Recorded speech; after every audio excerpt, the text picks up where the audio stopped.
Qu'il s'agisse des refus de tri des diverses installations, de la réutilisation des sous-produits ou encore de la création d'éco-produits, la volonté du groupe est d'aller toujours plus loin dans la valorisation des déchets.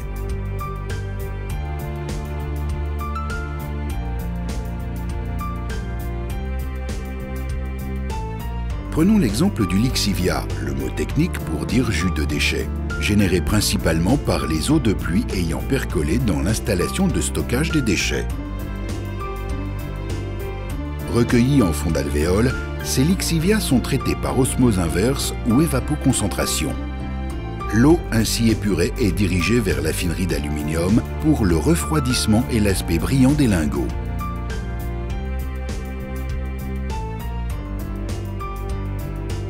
Les déchets ultimes non valorisables sont enfouis dans l'installation de stockage des déchets.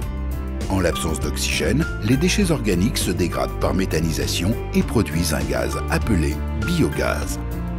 Ce biogaz a plusieurs destinations au sein de l'écoparc. Il alimente la chaudière de traitement des lixivia, les brûleurs de l'affinerie d'aluminium et les 3 moteurs à gaz pauvres qui produisent de l'électricité.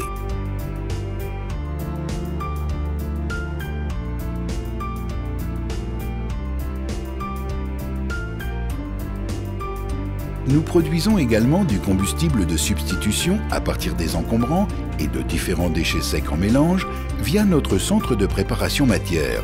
Cet équipement ultramoderne permet d'extraire toutes les matières à haut pouvoir calorifique et de créer un combustible de substitution qui alimentera par exemple les chaudières industrielles.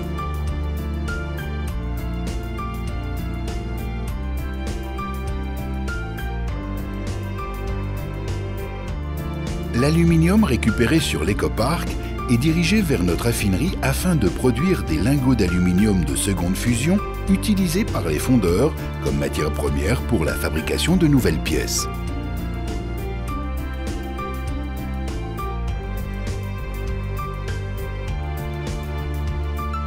Comme vous venez de le découvrir, l'écoparc permet de créer un véritable cercle vertueux en générant des synergies entre toutes les installations.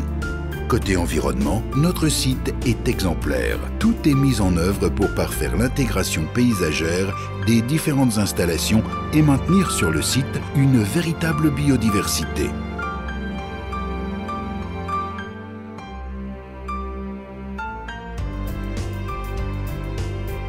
Les eaux de ruissellement et de voirie sont collectées et traitées sur le site.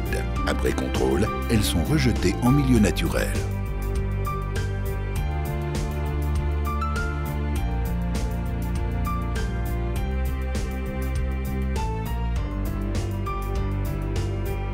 Depuis longtemps, nous affirmons notre engagement pour les modes de transport alternatifs. Bordé par un canal à grand gabarit, notre écoparc dispose de 2 ports fluviaux pour la réception et le transport de différentes matières par voie d'eau. Oui, une telle synergie des activités associées à une démarche environnementale forte et une position géographique favorable font de notre écoparc un site unique en France.